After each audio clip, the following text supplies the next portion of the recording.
What's up? Ay, hapon na naman. Medyo makulimlim yung panahon. Dito pala sa likod ng bahay. Kukuha ko ng kamote. Tanim natin last year. Tiyati kung meron pang bunga. So yan, titingnan natin ang puno. Tiyati kung meron laman. So, eto may laman. Kukuha pa tayo pang kamote Q. Pero parang hindi patingisan to ah. So, gamit tayo pang ukay. Tingnan natin.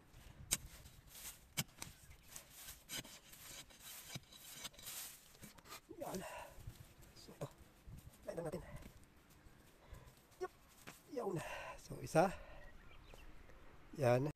So ito pa, meron pang dalawang piraso rito. Kung 3 piraso lang, pamprito. Gawa tayo ng kamote Q.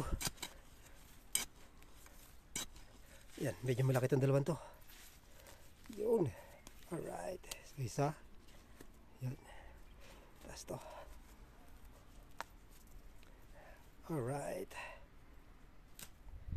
So yun lang, okay na yan. Pamprito lang natin. So, tinuko natin 3 piraso. Gagawin natin kamote Q. Tara, tutuin natin. Meron ka pala tayong bisita. Merong ahas dito sa may tabi ng bahay. Dito siya sa may halaman.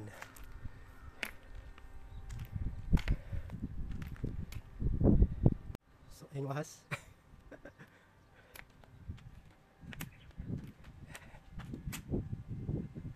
Siya, masok sa butas.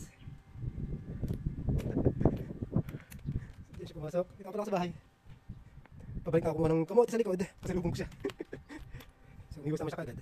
Yan, tago sa dyan sa butas na yan. So yan, naiwan na natin. Kamote price nga pala gagawin natin. Tsaka hindi ko natin tanggalin balat.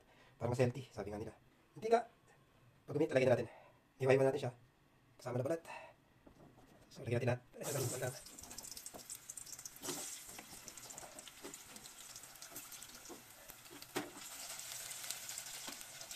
So yan, pabayaan natin. Ay, labin ito. So yan, dito na siya. Kalin natin. Ikos natin. So, pagkawin natin siya na konti. Yan. So, kamote price. Ang ating merienda. Yan. Bawal mo sa matamis. Hey! So yan.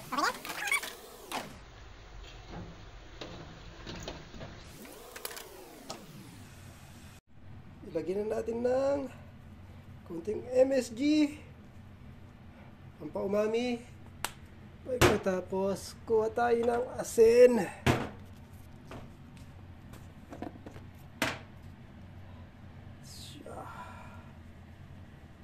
Alright, so okay na yan. Yan ang ating merienda. Yun lang. Arigato.